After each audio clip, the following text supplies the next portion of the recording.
Você já se percebeu tão sem desejo na relação que parecia uma situação sem saída? Você já procurou dicas na internet e tentou conselhos de amigas e nada funcionou? Você já percebeu esse problema há algum tempo, mas não sabe nem por onde começar? Você já chegou a sentir uma falta de desejo sexual tão importante que gerou uma crise no relacionamento?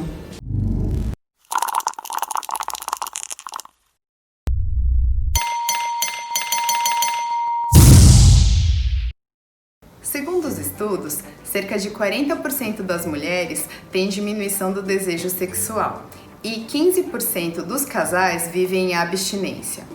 Outro dado importante é que se você perguntar o ideal de frequência sexual para homens e mulheres, os homens gostariam de ter relações sexuais diariamente ou várias vezes ao dia. Já as mulheres, esse ideal seria de algumas vezes por semana. Outro estudo revela que 60% das mulheres queriam ter sexo frequentemente no início do relacionamento. Após 4 anos, esse desejo cai para menos do que 50%. E após 20 anos de relacionamento, isso cai para menos de 20%. Já com os homens, 80% dos homens mantêm o desejo sexual inalterado. Diante desse panorama, eu queria te fazer 2 perguntas, Lari. A primeira, se é uma coisa que você costuma ver no consultório com as pacientes, né, essa falta de desejo. E também, queria que você explicasse para o pessoal por que essa diferença de desejo sexual entre mulheres e homens acontece. Então, no consultório é comum, é uma queixa, né, como você deu a introdução. E eu que trabalho com reprodução e a gente indica muito coito programado, a gente percebe no casal, às vezes no ar, assim, quando a gente indica, olha, vão ter relação aqui, aumenta a chance quando é relação diária, a mulher tá assim e o homem tá assim. E essa questão justamente entra nessa parte fisiológica, né? Porque o homem tem a testosterona 330 vezes, né, maior do que a testo dosada, né, e dosada na mulher, isso é um dos fatores, e tem a questão social, que também é um bloqueio, gera um bloqueio na menina desde muito nova, né? Então tem a parte da educação, que o sexo pode ser julgado como errado desde a infância, até para a questão de preservação, né? Porque a menina engravida e o homem pode deixar largar essa menina com um filho, e tem a questão religiosa também, que o sexo é para se reproduzir. Então isso pode gerar um bloqueio na menina desde o início, né, desde o desenvolvimento, que isso depois é difícil de superar, né? Então isso é uma parte, a gente vive ainda numa sociedade machista, né? A gente está evoluindo muito isso, mas ainda esse peso da relação sexual é o que popularmente, quando a gente é adolescente, a gente escuta, né? Que a menina, quando tem parceiro, quando tem relações, é uma menina galinha e o homem é o garanhão, né? Então, a gente se depara com isso, que acaba criando, né, uma série de bloqueios aí, que isso depois se torna difícil de superar, né? Eu acho legal também falar que hoje em dia a gente também tem se prendido muito à questão laboratorial, né? Então, é muito comum nessas épocas, né, de chip da beleza, de colocar muita testosterona com fins estéticos, dos médicos dosarem a testosterona. Muitas vezes as pacientes estão usando pílula anticoncepcional, que é algo que a gente sabe que faz diminuir a testosterona e faz diminuir o desejo, usam isso de justificativa, né, para falar que a paciente realmente precisa de testosterona e de quantidades altas de testosterona que vão ter os seus efeitos colaterais. Então, os estudos falam que a dosagem de testosterona para mulher não é assim, então pau, pedra, baixa testosterona, baixo desejo, alta testosterona, alto desejo. O que é mais importante, na verdade, é o tempo de relacionamento, né? Então tem mulheres na menopausa com 0 testosterona que estão no início do relacionamento e tem desejo sexual. Assim como tem mulheres, por exemplo, com síndrome de ovários policísticos que tem a testosterona alta, mas tem problemas de autoestima, com o corpo e não tem desejo. Mas a gente vê que realmente a testosterona é algo que faz aumentar o desejo, mas que não é só aquilo, tem todas essas outras questões culturais que a Lari falou, né? Porque não é um método bom, né? A dosagem de teste hoje não é um método bom. A não ser que você pegasse desde a infância, dosasse e individualizasse a teste daquela menina, né? Não, e o imunoensaio, que é o que a gente usa quando a gente dosa sangue, testosterona, não é boa para medir uma quantidade tão baixa. Então deveria ser outro tipo de método que é muito caro, então não é nem confiável essas variações de testosterona da mulher. Então assim, não dá pra gente levar isso em consideração. É a mesma coisa de você dar testosterona pra uma mulher que tá num relacionamento que não é legal. Ela pode até aumentar o desejo, talvez com outras pessoas ou com ela mesma, mas não com o parceiro, né?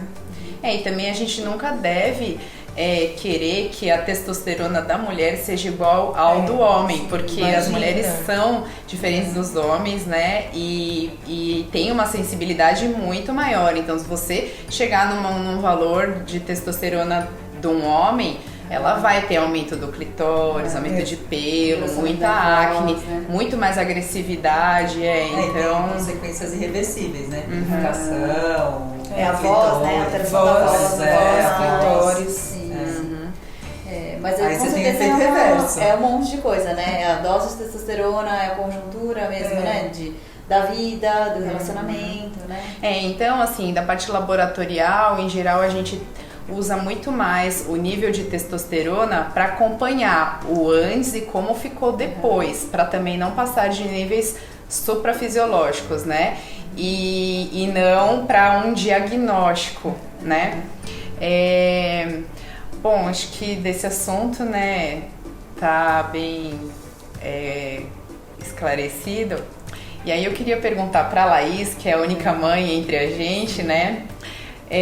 Por que o sexo faz bebês e os bebês fazem a gente não querer ter sexo? Sim, não, essa é uma ótima pergunta mesmo. No fim já passei por isso, né? 3 vezes, inclusive, e vejo muito, né, no dia a dia, assim, no consultório com os pacientes. E é isso, né? Acho que é naquele momento que a mulher quer engravidar, realmente tem uma super motivação, né? De ter relação, de dar uma raça lá no período fértil para fazer acontecer tudo. E aí depois, quando vem o bebê, é uma fase muito diferente, né? Que a mulher realmente se doa muito pro filho e realmente a maternidade é uma questão muito forte, assim, né? Um instinto muito forte que a mulher se volta pro bebê, só quer saber daquilo e realmente deixa o marido de lado. E no pós-parto, né, no puerpério, com toda a alteração hormonal e a amamentação, realmente tem toda uma alteração hormonal que faz mesmo diminuir a libido, pensando em hormônios e pensando no contexto, né, mesmo. Então a mulher... O cansaço, né, de não dormir, né, então a mulher já teria né? essas justificativas para não ter. Junta e privação do sono e tal, realmente, né, não sobra nada de libido, nada pro marido. Então é uma fase mesmo difícil e também nem poderia ter relação, né, na quarentena, nos 140 dias pós-parto, mas aí depois disso eu sempre brinco, que eu falo que a mulher está liberada para voltar a ter relação, mas não necessariamente está bem do ponto de vista emocional para realmente voltar a ter relação com o marido. Então é uma questão muito forte, né, pensando em hormônios e no contexto e privação de sono, então é um momento muito diferente. Mas muito importante mesmo, né, disso do casal tentar... voltar à sua vida de casal, assim, não só pensando em atividade sexual, né, mas de estar junto mesmo para conseguir lidar com todas as questões do bebê. E é até uma das questões que eu acho que realmente é uma forte crise, né, do casamento, é a mulher largar o marido e só pensar no bebê. Então, acho que é uma fase que eu sempre oriento que tem que ter muito cuidado mesmo e não esquecer de ter o tempinho com o marido, não necessariamente para transar, mas, né, para se dedicar mesmo um ao outro, assim, não só ao filho, tanto a mulher com o homem com o bebê, né? E eu falo, não é nem ter relação pelo marido, mas pela própria mulher, que também é importante ela ir resgatando muito esse lado do que é ela, né? Ela como mulher sem ser mãe, assim. Melhorar a autoestima, né? Sim, sim. E é isso, eu acho que aí é prestar mais no sentimento, né? Se você retomar o sentimento, dar mais valor ao sentimento. E acaba que essa aproximação, por conta do sentimento, ela acaba atraindo, né? E aí os hormônios ajudam, né? Que facilita a aproximação, e isso vai, né, fazer aproximar e leva a relação sexual mesmo, né? E aí no começo que eu falo às vezes para as mulheres nessa fase é que nem que coloque na agenda lá, sei lá, uma vez por semana vai ter que ter, ou todo sábado, ou tal, que é uma forma de tentando, né, reatar e ter aquele momentinho. Não importa se tá cansada, se o bebê deu trabalho de dia, mas que acho que isso é uma coisa que vai ajudando o casal a se reconectar e saindo dessa inércia, né, de não ter vontade, não ter nunca relação, tal, pra voltar a se curtir, tal, que eu acho que é uma coisa que é muito importante e muito gostosa do casal, né. Isso da agenda é uma das coisas que é recomendado, não é? Para quando você tenta retomar assim, o desejo ativo do casal. Tem isso mesmo, né? Existe uma indicação. Eu costumo assim, né? falar assim que quando você tem esse problema, né, de ter que encaixar o sexo na sua rotina de mãe e tudo, que é como se você fosse fazer um jantar especial.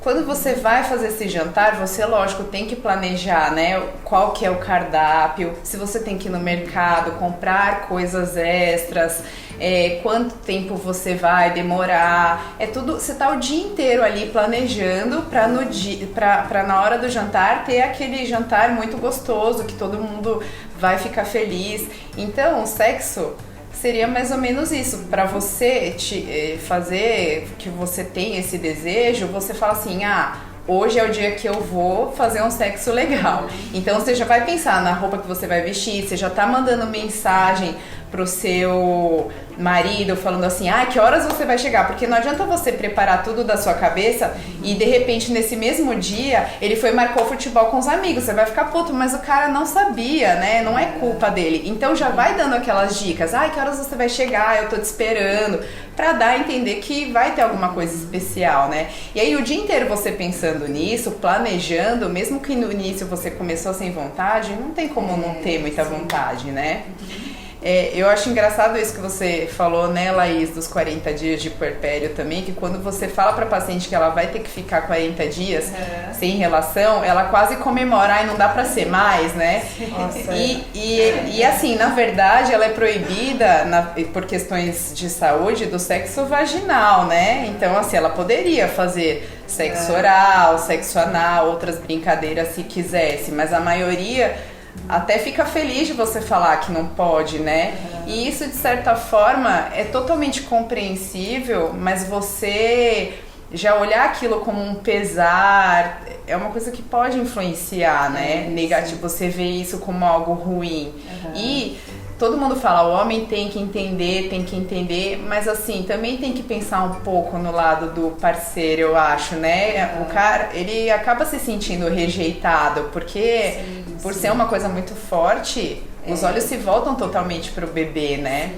E você, na sua experiência de vida, você teve essa dificuldade ou você, desde o começo, foi uma preocupação e foi tranquilo? Não, acho que sim, né? Primeiro filho, principalmente, que a gente realmente mergulha esse mundo maternidade, de acabar esquecendo, deixando o marido de lado mesmo, assim, sabe? Então chega uma hora que o marido dá uma reclamada e você fala, não, é verdade, né? Tem que voltar. Acho que no segundo, terceiro filho já mais tranquilo, né? Porque você já viveu aquilo, então tudo é mais leve. Mas é uma questão que eu senti, né, na própria pele, em todos os sentidos mesmo, assim, sabe? De ser o primeiro filho e aí do ponto de vista hormonal e disso de você estar lá mergulhada na maternidade, que é uma coisa nova, um mundo novo e que é muito gostoso e tal, né? Então é um novo readaptação lá, né? Do casal, da família, né? Então existe mesmo, assim, sabe? E vejo muito isso no dia a dia. É uma coisa que todo mundo, mesmo a gente que tá acostumado a lidar, né, com pacientes tudo, a gente pode passar por isso, né? Com certeza. Talvez a gente já tenha, né, essa compreensão maior e talvez as técnicas do que fazer, mas que a gente sente na própria pele, com certeza, né? Eu achei o que a Laís falou sobre tirar um pouco a mãe e vestir o eu sou, o voltar o teu protagonismo. Isso é muito importante. Eu acho que a mulher, às vezes, veste mãe hormonalmente, pelo instinto, mas às vezes não é só mãe, às vezes vestiu, estou trabalhando, você foca só nisso, você não pensa em outras coisas. Então esse resgate do protagonismo de vida, de eu, Laís, eu, Michelle, individual, eu acho que é muito legal. Eu acho que eu bato bastante na tecla às vezes no consultório, que as pessoas esquecem de se ver, de ver o casal e vive algum outro momento da vida, assim. Isso trabalha, né? Você joga no trabalho e volta cansada, larga exatamente. O marido, né? Nem tem espaço pro marido. Né? E às vezes nem pra ela mesma, né? Sim. Então trabalho, não consegue ir na academia direito, ou vai por obrigação, não sabe mais nem o que gosta. Às vezes eu pergunto para as pacientes no consultório, você tem algum hobby, alguma coisa que você gosta, algum momento da sua vida que você tira para você? Às vezes elas nem sabem mais o que eu gosto, o que eu tenho que fazer, assim, não tem esse tempo, essa prática de ter um tempo para fazer uma coisa por você, assim. Às vezes mulher jovem que nem tem filho, imagina depois de você ter filho. Deve ser muito mais difícil isso. Não, e hoje em dia a gente vive numa conexão, 100% do tempo, uma conexão com os outros, né? Mídia social, conexão todo o tempo, WhatsApp. E a gente tem isso mesmo, né? Que a pessoa acaba se deixando. Isso acaba afetando a autoestima e afeta a vida sexual, né? Porque quando você tem autoestima baixa, você não vai ter uma vida sexual. Você não se enxerga bem para ter uma vida sexual boa, né? Então, a vida sexual depende muito disso, da autoestima, dessa conexão. Essa acho que é a parte mais importante para nós, né? Mulheres, para retomar isso, né? Acho que a gente até, né, Mi, que trabalha mais com sexualidade, quando elas vêm falando assim, com essa queixa, tenho falta de desejo, quando você vai perguntar a vida, na verdade, aquela mulher tá sem prazer de nada na vida. Você até pode diagnosticar depressão ali. E aí você fala, como é que você quer ter desejo se tudo na vida tá ruim, né? Não tem como só a parte do sexo ficar boa. E aí, Mi, você também que trabalha bastante com isso, que dicas assim você dá de primeira assim para as pacientes antes de tentar pensar em medicação, alguma outra coisa? Então, eu acho que depende muito do estágio da vida que a pessoa tá. Igual muitas vezes chega uma paciente pra mim que tá naquele momento mãe, que eu nem vou ficar batendo nessa tecla, porque ela tem que viver esse momento mãe, e às vezes você tem que chamar e falar, vamos voltar, né? Mas às vezes deixa ela, porque também são momentos da nossa vida, eu falo isso pra elas, assim, quando a paciente vem pra mim e fala, agora tá ruim, eu primeiro tento ver o que é o estar ruim, porque às vezes os pacientes vêm, né, Nelly, falando assim, eu não tinha o desejo, não tenho mais o desejo que eu tinha no início do relacionamento, mas muda mesmo, né? Não adianta ficar tentando buscar uma coisa que já foi, agora é um amadurecimento, né, de relação. Então acho que a primeira coisa que eu falo, eu explico as fases direitinho, se é normal, se não é, o que é, porque acho que as pacientes vêm, né, com muita coisa, não é normal. Tipo, não tô normal, às vezes ela tá super normal, essa é uma fase de vida. Eu falo muito sobre erotização, eu acho que você também gosta disso, né?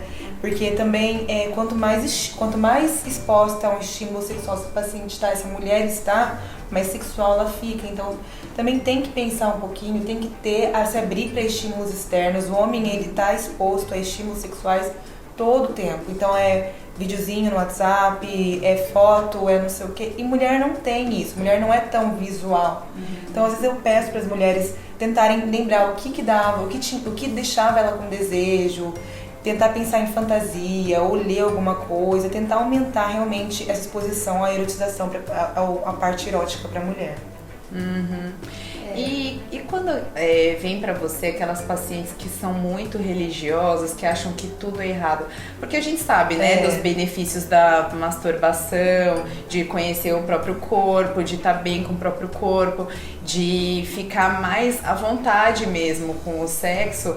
Como você tenta voltar ela, chamar pra ela quebrar um pouco desses preconceitos, de que tudo é errado, de que tudo não pode? Isso é bem difícil mesmo, né? Então a gente tem que saber onde a gente está pisando, né, Nelly? Cada paciente, assim, você tem que saber até onde você pode ir numa consulta, até o que você pode falar, porque às vezes uma paciente assim, se você falar uma coisinha a mais, você bloqueia ela mais, né? Então tem que tomar muito cuidado. Então isso eu acho que a primeira coisa é explicando como funciona a cabeça da mulher, a parte sexual dela, do homem. Eu acho que ela entendendo a fisiologia, ela começa a assimilar. E isso é muito devagar, né? Existe procura, assim, dessas mulheres muito religiosas? Olha, até tem, porque mesmo, né, porque assim, quando você é muito religiosa e tem esses conceitos, é maior a chance de você ter menos desejo, porque você não faz o sexo porque você curte, você faz por obrigação. Por obrigação. E os pacientes acham às vezes que você vai dar um remédio, que tipo assim, isso é um problema, me dá um remédio, minha testosterona tá baixa. E não é uma coisa muito... Então eu acho que elas procuram mesmo bastante, sabe, assim, por causa disso. Às vezes não por achar que tem que fazer isso, mas acho que tem um remédio que você vai dar e vai fazer E às vezes Isso nem são não questões existe. religiosas, né? Ou traumas da vida, Exatamente. que foram piadas. Mas ou... em relação à religião, eu costumo falar muito assim, né? Se foi Deus que criou o nosso corpo, por que ele ia deixar o clitóris ali só pra tentar, gente? Não é possível, né? Então, não, né? Ele tá ali pra te dar prazer e vamos aproveitar. Lógico que todo o excesso, se a pessoa ficar o dia inteiro ali, né, apertando o botão, aí não é normal, né? Mas assim, de você tocar, de ter o prazer com aquilo, não é possível que seja tão errado se aquilo faz parte do nosso corpo, né? E se os homens fazem isso com tanta frequência, Exatamente. né? Eles não ficam com a mão peluda, não acontece nada de errado. Então, ok, né? Com certeza. Daí eu acho que esse negócio do clitóris que você falou é bem legal, porque as pacientes às vezes nem sabem disso, né? Elas chegam assim, não tenho desejo. Aí você começa a perguntar por quê. Aí você descobre que ela nem tem prazer com o sexo. Aí você começa a perguntar e por quê. Elas acham que é só assim, o marido vem, encosta, penetra e tá bom. A hora que tá bom, tá tudo bem, ela tem que ficar lá, né? E aí você não vai... pensa nela, né? Exatamente. Você vai tirando vários mitos da cabeça da mulher. Ela fica achando assim, todas as minhas amigas tiveram um orgasmo. Eu não tenho, mas assim, ela tem uma vida assim, né? Só penetração e ela começa a achar que ela é errada, que ela tem algum problema com ela e ela às vezes não fala isso, né? Então são várias camadinhas, assim, que às vezes tem que tentar desconstruir. Eu acho que informação vai ajudando muito, né, Nelly, nesses casos. Com certeza. E tem essas pacientes que já têm um problema de base, mas eu tenho aquelas também que sempre tiveram, sei lá, uma vida sexual normal e chegam a partir do momento da vida que a libido vai caindo mesmo e dependendo desse contexto, né? Já casada há muito tempo ou né, mesmo namorado e aí vai perdendo aquela faísca e vai caindo na rotina e realmente vai desanimando, né? Eu costumo falar assim que quando você vem com esse problema, aliás, a gente, para todo problema que a gente tem na vida, um problema gerado, você tem que ver com uma solução. Você não pode criar um problema ou descobrir um problema só para se lamentar. Isso não vai levar a lugar nenhum. Então, falar assim, eu não tenho desejo, antes eu tinha, eu não tenho. Como que antes eu tinha, por quê? E não fazer nada com isso. Você não pode voltar atrás. O seu corpo é outro, sua cabeça é outra, tem coisas muito melhores agora do que tinham antes. Então, assim... Você tem um problema agora, o que você tem que fazer alguma coisa para ele não existir mais, né, em termos práticos. E para você aumentar o desejo, eu acho que a primeira questão que você tem que se perguntar é por que você quer ter mais desejo. Se é uma demanda só do marido, não adianta, imagina, o que eu sempre falo, imagina alguém falar para você que você tem que emagrecer e você se sente bem com o seu corpo. Você não vai fazer dieta, não adianta. Ou alguém pega e fala que você tem que fazer atividade física, mas você não encontra algo que você realmente gosta de fazer. Então, não adianta, você vai se matricular na academia, vai 2, 3 vezes e não vai mais. Você tem que encontrar. Então você tem que gostar de sexo, né? Então, e como gostar de sexo? É de novo batendo na mesma tecla. Você tem que se masturbar, você tem que gostar do orgasmo. Porque também falar assim que, o sexo só tendo o prazer de estar junto ali, tá tudo bem. Não, eu acho que assim, o melhor do sexo o que é? É o orgasmo, aquele prazer absurdo que depois você perde até a consciência, assim, né? Você não sabe nem mais aonde você tá. Então, assim, lógico, você não vai ter orgasmo em todas as relações, mas a maioria você, né, tem que ter pra você querer ter mais. E aí, pra saber ter um orgasmo com maior facilidade, você tem que se masturbar. Inclusive, às vezes, se masturbar durante a relação sexual, né? Então, é uma coisa que você tem que praticar. Não adianta, sem gostar do sexo, sem o sexo ser fenomenal pra você querer aumentar o desejo. Então, mulherada, vamos perder o preconceito, né? E ir atrás desse maravilhoso orgasmo. E no começo, às vezes, com o paciente que tem dificuldade e tal, às vezes com o marido, né? Com o namorado, ele lá, assim, tipo... É uma forma de quebrar esse bloqueio, né? De se tocar. Eu acho legal isso também. E uma dica pros homens também, né? Não colocar o dedo ali direto no clitóris, que é muito sensível, ou direto na vagina. Se sua mulher não está com desejo, não adianta ir com a mão ali, que ela vai querer te dar um soco na cara. Exatamente. Que é diferente Não é igual, resposta diferente, né? Totalmente. Mulher geralmente começa por outras fases. A mulher ela tem que se sentir amada, né? Então, Tem que ter o carinho do homem, dá outros carinhos como se você não atenção, quisesse. Se sexo fosse a última coisa que você quisesse. Então vai lá abraçar, falar que ela tá linda, que ela é uma mulher maravilhosa, trocando carícias como se... Aí de repente, ops, o sexo aconteceu. Agora, se você vai direto ali, não vai dar certo. O beijo, né? O beijo. Não, Muitos casais muito antigos, assim, eles perdem, né, isso do beijo. O beijo é uma forma de contato pra mulher que já dá uma ativada, né? Você fala, você se sente desejada. É uma boa via, né? De iniciar. Beijo, olhar. Isso, elogio, carinho. E também o homem não chegar na mulher toda vez desse jeito, fazendo carinho só quando ele quer sexo. Porque a mulher, ela já fica ali, né, na defensiva. Ele só veio porque quer sexo. Vai deixar ela resistente. Então, se preocupar com isso mesmo nas horas, no dia a dia. E que mais, gente? Acho que isso para os homens é isso.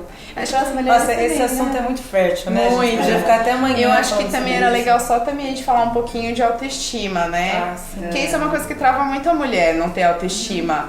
E não é só questão de, ao longo do tempo, a maioria das mulheres ganha um pouco de peso, não vocês que estão maravilhosas, né? Mas é comum, e a mulher, essa outra coisa que eu falei, né, de quando você gera um problema, você tem que gerar uma solução. Muitas mulheres só ficam assim, eu tô acima do peso, tal coisa não tá boa, aquilo outro não tá boa, e não faz nada com isso, só fica se lamentando. Então, assim, ou você tenta mudar a sua visão que você tem de você mesmo. Eu sou assim, eu tô bem assim, tô bonita assim, me aceito assim. Ou meu marido gosta de mim assim, tá tudo certo. Ou não, você não está bem, vá fazer alguma coisa, né? Vai fazer atividade física, que sempre vai fazer você se sentir mais disposta, né? Se alimentar bem. Essas são outras coisas que melhoram, que todo mundo pode fazer, né? Então, a meditação. E mesmo essas atividades de prazer do dia a dia são coisas também pra mulher, né? Que fazem ela se sentir bem e que acaba, né, alimentando a libido, assim, né? Por outra via. Então, com certeza tem que sempre pensar, né? Em tudo isso. E aí, por último, acho que se nada disso resolveu, aí procurar mesmo um especialista, né? Ver se tem algum problema de saúde que possa causar isso. Anticoncepcional, que a gente comentou, é uma coisa que diminui a libido, então é uma coisa que é fácil de trocar. Antidepressivos, antiepiléticos, né? E mesmo medicações, hormônios ou alguma outra coisa assim podem ser necessários, né? Se você curtiu, se inscreve no canal e aperta o sininho para ficar sabendo toda vez que tiver conteúdo novo. Dá um like e fica com a gente!